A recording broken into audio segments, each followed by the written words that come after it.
C తెలుగోళ్ళ కోసం పెట్టిన party Telugu Desam party. Telangana ఈరోజు ఇంత అభివృద్ధి చెందిందంటే దానికి కారణం తెలుగుదేశం పార్టీ. ఇప్పుడు పటేల్ పట్వారీ వ్యవస్థ రద్దు దగ్గర నుంచి నక్సలిజంతో పోరాటం కానివ్వండి, ఈరోజు తెలంగాణలో రోడ్లు కానివ్వండి, స్కూల్స్ కానివ్వండి, ఆసుపత్రులు కానివ్వండి, ఆనాడు తెలుగుదేశం పార్టీ అధికారంలో ఉన్నప్పుడు చేసిన అభివృద్ధి. ఈరోజు హైదరాబాద్ ఈ స్థాయికి వచ్చిందంటే ఒక విజన్తో, ఒక పట్టుదలతో మేము ఆనాడు పనిచేసాం కనుకనే వచ్చింది ఈరోజు ఈ స్థాయికి. అన్న ఎన్టీఆర్ ముఖ్యమంత్రి కాకుండా ముందల మత ఘర్షణలు ఎక్కువ ఉండేది. కర్ఫ్యూ పెట్టేవారు హైదరాబాద్లో. ఇక్కడ గుర్తుందో లేదు, సీనియర్లకి గుర్తుంటుంది. ఇక్కడ కర్ఫ్యూలు పెట్టేవారు. ఎప్పుడైతే అన్నగారు ముఖ్యమంత్రి అయ్యారో దానికి ఫుల్ స్టాప్ పడింది. అంటే ఒక శాంతియుత వాతావరణంలో హైదరాబాద్ వచ్చింది. అక్కడి నుంచి మన ప్రయాణం మొదలైంది. అంటే నక్సలిజంతో పోరాడం. ఎంతోమంది నాయకులు మనం కోల్పోయాం నక్సలిజం కోసం. చంద్రబాబు నాయుడు గారిని ఆల్మోస్ట్ మనం పోగొట్టుకున్నాం నక్సలిజం కోసం. పోరాడం ఎవరి కోసం పోరాడం? రాష్ట్ర అభివృద్ధి, తెలంగాణ అభివృద్ధి కోసం. ఇప్పుడు ఆనాటి ప్రభుత్వం కాళేశ్వరం ప్రాజెక్ట్ కట్టినప్పుడు మనం ఏనాడు అడ్డుపడలేదే. ఎందుకంటే గోదావరి మిగులు జలాలు సముద్రంలోకి వెళ్తున్నాయి. సముద్రంలోకి వెళ్ళే బదులు మనం మిగులు జలాలు ఆపుకుని మన ప్రాంతాలు మనం లిఫ్ట్ చేస్తే ఏంటండి? ఇప్పుడు మనం ఏం చేస్తున్నాం? ఏ జలాలైతే తెలంగాణ ప్రాంతం దాటి ఆంధ్ర రాష్ట్రానికి వచ్చిన తర్వాత ఒక ప్రాజెక్ట్ నిర్మించుకుని ఆ నీళ్ళని మనం తీసుకెళ్తున్నాం రాయలసీమకి. అంటే తెలంగాణ దాటి వచ్చింది. రివర్స్లో ఎవడు నీళ్ళు తీసుకెళ్ళాలి కదా, తేలండి. ఇక్కడి నుంచి ఎక్కడికి వెళ్తుంది? సముద్రంలోకి వెళ్తుంది స్వామి ఆ నీళ్ళు. అది తీసుకెళ్తే ఎందుకండి వాళ్ళు అంత ఇబ్బంది పడుతున్నారు? నాకు అదే ఆశ్చర్యంగా ఉంది. ఎందుకు ఇబ్బంది పడుతున్నారు? మళ్ళీ అట్లయితే మీరు కాళేశ్వరం ప్రాజెక్ట్ ఎందుకు కట్టారు? రెగ్యులేటరీ కమిటీ అప్రూవల్ ఉందా మీకు? అరే మిగులు జలాల్ని మనం సముద్రంలోకి పోయే జలాల్ని మేము లిఫ్ట్ చేసి మేము పెట్టుకున్నాం అంటే కావాలని ప్రాంతీయ విద్వేషాలు రెచ్చగొట్టి తెలుగు వాళ్ళ మధ్య చిచ్చు పెట్టడానికి ప్రయత్నిస్తున్నారు. Is nothing but that. ఇప్పుడు నేను ఒక మాట చెప్తున్నాను అండి. తెలంగాణలో పెట్టుబడులు వచ్చినప్పుడు ఏనాడైనా మేము ఆపామా, అడ్డుకున్నామా? ఏనాడైనా ఒక లెటర్ రాసామా? కేంద్ర ప్రభుత్వానికి వెళ్ళి రాకూడదు, ఇది చేయకూడదు, అది చేయకూడదు, ఏనాడైనా మేము అడ్డుకున్నామంటే తెలంగాణ ప్రాంత అభివృద్ధి కోసం? లేదు. ఎందుకంటే తెలుగు వాళ్ళ కోసం పుట్టిన పార్టీ తెలుగుదేశం పార్టీ. తెలంగాణ అవ్వచ్చు, ఆంధ్ర రాష్ట్రం అవ్వచ్చు, అండమాన్ నికోబార్ అవ్వచ్చు, తెలుగు వాళ్ళు ఎక్కడున్నా వాళ్ళు హాయిగా ఉండాలి, అన్ని రంగాల్లో నంబర్ 1 ఉండాలనేది మా లక్ష్యం. అన్నగారు అందుకే పార్టీని స్థాపించారు. అలాంటిది ఈరోజు కావాలని రాజకీయ లబ్ధి కోసం ప్రాంతీయ విద్వేషాలు రెచ్చగొడుతున్నారు. సింపుల్. ఇది మిగులు జలాలు కాదు అని వాళ్ళు చెప్పమనండి.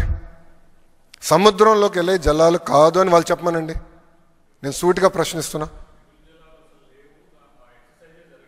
సార్ సముద్రంలోకి వెళ్తుంది కదా సార్, కంఫర్ట్ లేదా మనకి? మిమ్మల్ని అడుగుతున్నా, కంఫర్ట్ లేదా మనకి? No 1 second. మనకు కంఫర్ట్ లేదా? మిగులు జలాలు సముద్రంలోకి వెళ్తుంది, నంబర్ 1. నంబర్ 2, ప్రాజెక్ట్ ఎక్కడ కడుతున్నాం? తెలంగాణ భూభాగమా, ఆంధ్ర భూభాగమా? ఆంధ్ర భూభాగం. ఆంధ్ర ఎక్కడుందండి? ఆఫ్టర్ తెలంగాణ కదండి. గోదావరిలో ఆంధ్ర కమ్స్ లిటరలీ టేల్ అండి. ఆంధ్ర రాష్ట్రం తర్వాత ఇంకే రాష్ట్రం లేదు, సముద్రం ఉంది మనకి. కరెక్ట్. ఇక్కడ కడితే వాట్ ఈస్ ద ప్రాబ్లం? సముద్రంకి వెళ్ళే నీళ్ళు మేము ఆపుతున్నాం. మళ్ళీ కాళేశ్వరం ఎందుకు కట్టారు వాళ్ళు? స్టడీ చేసి కట్టారా? Straight question I'm asking. అక్కడ ఒక రూల్, ఇక్కడ ఒక రూలా? అంటే ప్రాంతీయ విద్వేషాలు రెచ్చగొడతాం కాదండి. ప్రాంతీయ విద్వేషాలు రెచ్చగొట్టి రాజకీయ లబ్ధి పొందాలనే కదా వీళ్ళ స్ట్రాటజీది. Why will accept that? ఎందుకు ఒప్పుకోవాలి? మేము మాట్లాడతాం. We have right to talk. Telugu వాళ్ళ కోసం ఉందండి Telugu Desam party. We have right to talk. వాళ్ళకు ఒక నీతి, మాకు నీతి. అంటే ఇక్కడ ఆంధ్రాకు ఒక నీతి, తెలంగాణ ఒక నీతి. కరెక్ట్ కదా. తెలుగు వాళ్ళ కోసం ఒకటే ఉండాలి. మిగులు జలాలు నీళ్ళు సముద్రంలోకి వెళ్తుంటే ఆంధ్ర భూభాగంలో కడుతున్నాం. ఓకే, నీళ్ళు రాలేదు, ఏమవుతుంది? ప్రాజెక్టు డ్రైగా ఉంటుంది. ఒక సంవత్సరం 2 సంవత్సరాలు డ్రైగా ఉండొచ్చు, అంతే కదా. అంతేగాని తెలంగాణ నీళ్ళు మేము ఎక్కడ తీసుకోవట్లేదు కదండి. ఆంధ్ర రాష్ట్రం తెలంగాణ నీళ్ళు తీసుకోవట్లేదు కదా. ప్రాజెక్ట్ తెలంగాణలో కట్టి లిఫ్ట్ చేసి ఆంధ్రాకి తీసుకురావట్లేదు కదా. జలాలు తెలంగాణ దాటి ఆంధ్ర భూభాగంలోకి వచ్చిన తర్వాత ప్రాజెక్ట్ కట్టి లిఫ్ట్ చేస్తున్నాం ఆ నీళ్ళని. వాట్ ఈస్ రాంగ్ అని నేను స్ట్రైట్గా ప్రశ్నిస్తున్నా.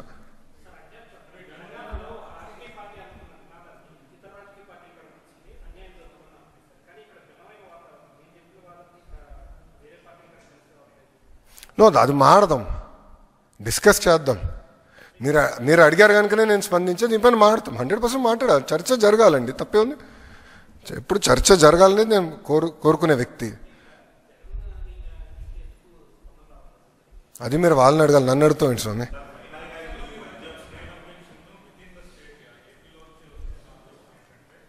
Who is objecting? Who is objecting?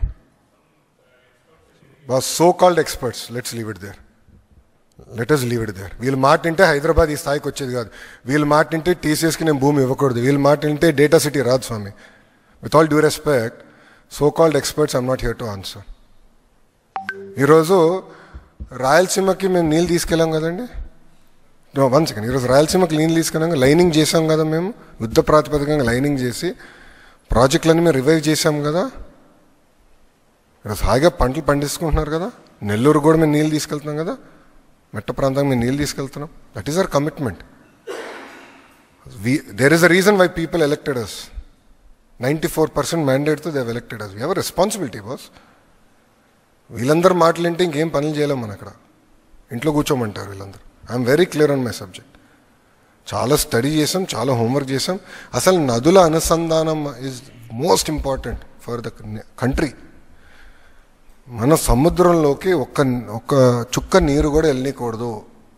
We have to protect our water boss. యుద్ధాలు జరుగుతున్నాయి నీళ్ళపైన ఆల్రెడీ. నీళ్ళ కోసం యుద్ధాలు జరుగుతున్నాయి. సముద్రంలోకి పోయే నీళ్ళు నేను ఆపుతున్నా స్వామి. లిటరలీ సముద్రంలోకి వెళ్ళే నీళ్ళు నేను ఆపుతున్నా. What is the problem? వాళ్ళ నీళ్ళు, ఎవరి నీళ్ళు నేను దోచుకోవట్లేదు. ఇది దేవుడిచ్చిన వరం గోదావరి. మిగల జలాలు మేము ఆపుతున్నాం. ఇప్పుడు కృష్ణాలో కూడా వరద వచ్చింది కదా, మొత్తం లిఫ్ట్ చేసాం. ఆల్మోస్ట్ 80% ఫుల్ అయినాయి మన ప్రాజెక్ట్స్ అని. రిజర్వాయర్స్ అని ఇంకా 20% పెండింగ్ ఉంది, అది కూడా ఫిల్ చేస్తాం మేము. ఇక్కడ కూడా ఇప్పుడు నీళ్ళు వెళ్తుంది. నేను ఈరోజు వచ్చినప్పుడు కూడా బాధపడారు, సముద్రంలోకి నీళ్ళంతా వెళ్తుంది కదరా, ఏదో చేయాలి. బాధ కలిగింది. ఎందుకంటే water is very very important. కాపాడుకోవాలండి, అందరం కలిసికట్టుగా కాపాడుకోవాలి నీరు.